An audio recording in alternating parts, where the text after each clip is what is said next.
At first glance, it looks like the librettist has retold the story very much like the original short story. It's got the same characters and the same sort of plot line, but the way that the librettist uses language and the way that the composer sets it in this kind of minimalist, repetitive, almost meditative style with a lot of layering and a lot of repetition, it starts to turn into something else emotionally. It's not a narrative approach to the story. It starts to go into the emotional heart of how do we talk about something that's been erased from our national conversation.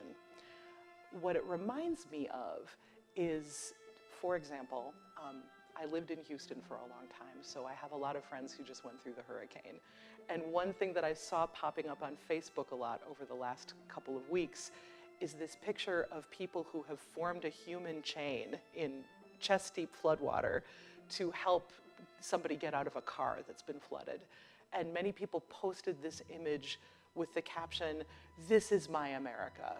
Not the divided America that we read so much about, but people helping each other, people working hard to be great neighbors. That's the America that I know.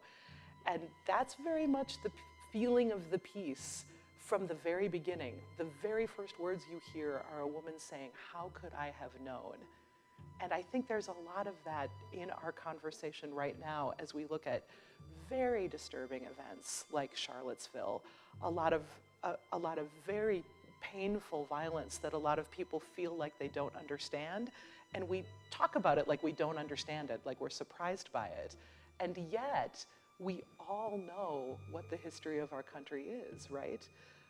The piece ends with the words, "in broad daylight." So these little snippets of language from the original short story, through repetition, take on a much more modern context and almost start bringing the audience into the conversation. That's one of the aspects of the piece that I think makes it so compelling and just absolutely present day.